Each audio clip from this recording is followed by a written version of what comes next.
10th question.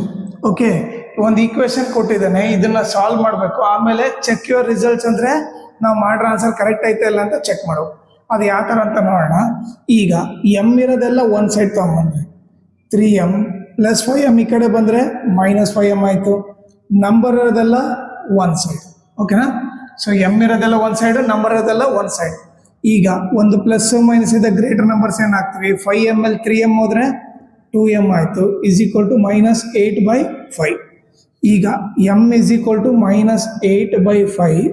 ಇಲ್ಲಿ ನೋಡ್ರಿ, into ಇರೋದು ಈ ಕಡೆ ಬಂದರೆ ಏನಾಯಿತು, ಡಿವೈಡ್ ಬೈ ಆಯಿತು. ಓಕೆನಾ? ಇಲ್ಲಿ ಇಂಟು ಇರೋದು ಈ ಕಡೆ ಬಂದರೆ ಏನಾಯಿತು, ಡಿವೈಡ್ ಬೈ ಆಯಿತು. ಮೈನಸ್ ಕ್ಯಾನ್ಸಲ್ ಆಯಿತು. 2 1 2 4 ಸೊ m ವ್ಯಾಲ್ಯೂ ಏನಾಯಿತು, 4/5 ಆಯಿತು. ಓಕೆನಾ? ಈಗ m ವ್ಯಾಲ್ಯೂ ಕರೆಕ್ಟ್ ಇದೆ ಇಲ್ಲ ಏನೋ ಚೆಕ್ ಮಾಡೋಣ. ಓಕೆ, ಫಸ್ಟ್ ಏನು ಮಾಡಬೇಕು, ಟೇಕ್ LHS ತಗೊಳ್ರಿ. LHS ಏನಿದೆ, 3m.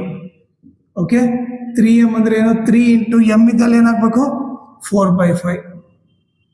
ಓಕೆ, ಎಷ್ಟಾಯ್ತು ಇದು, 3 4 12, 12/5. ಇದು ಇಕ್ವೇಶನ್ 1 ಆಯ್ತು. ಇದು ಬಂದು LHS. ಈಗ ನೆಕ್ಸ್ಟ್ ಏನು ಮಾಡಬೇಕು, ಟೇಕ್ RHS ತಗೋಬೇಕು.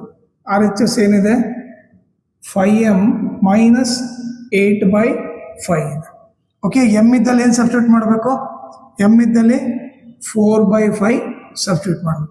ಸಬ್ಸ್ಟಿಟ್ಯೂಟ್ ಮಾಡಿ ಏನಾಗುತ್ತೆ, 5 5 ಕ್ಯಾನ್ಸಲ್ ಆಯಿತು. ಉಳಿದಿದ್ದೇನು, 4 - 8/5 ಆಯಿತು. ಓಕೆನಾ? ಈಗ ನೀವು ನೋಡಿದ್ರೆ ಇಲ್ಲಿ ಏನಿಲ್ಲ ಅಂದ್ರೆ 1 ಇದೆ. 1 5ಗೆ LCM ತೊಗೊಂಡ್ರೆ ಏನು ಬರುತ್ತೆ, 5 ಬರುತ್ತೆ. ಓಕೆನಾ? ಈಗ ನಾನು ಇಲ್ಲಿ ಒಂದು ರಫ್ ಕಾಲಮ್ ತಗೊತೀನಿ. ಓಕೆ, ಈಗ ಫಸ್ಟ್ ನಂಬರ್ ತಗೊಳ್ರಿ, ಅದನ್ನ LCM ಇಂದ ಮಲ್ಟಿಪ್ಲೈ ಮಾಡಿ. 4 5 ಎಷ್ಟಾಯಿತು, 20 ಆಯಿತು. ಮೈನಸ್ ಸೆಕೆಂಡ್ ನಂಬರ್ ತಗೊಳ್ರಿ, ಅದನ್ನ LCM ಇಂದ ಮಲ್ಟಿಪ್ಲೈ ಮಾಡಿರಿ. 5 5 ಕ್ಯಾನ್ಸಲ್ ಆಯಿತು. 8 1 8 ಆಯಿತು. ಸೊ ಏನಾಯಿತು, 20ಅಲ್ಲಿ 8 ಹೋದ್ರೆ ಏನಾಯಿತು, 12/5 ಆಯಿತು. ಇದು ಬಂದು ಇಕ್ವೇಶನ್ 2. ಸೊ ಇದರಿಂದ ಏನು ಬರಿಬೋದು ನಾನು, ಇಲ್ಲಿ LHS ಕೂಡ 12/5, RHS ಕೂಡ 12/5. ಸೊ ಏನು ಬರ್ತೀನಿ, from 1 and 2 LHS = RHS. So ಇದರ ಅರ್ಥ ಏನು, ನಾವು ಮಾಡಿರೋ ವ್ಯಾಲ್ಯೂ m = 4/5 ಕರೆಕ್ಟ್ ಇದೆ ಅಂತ ಅರ್ಥ.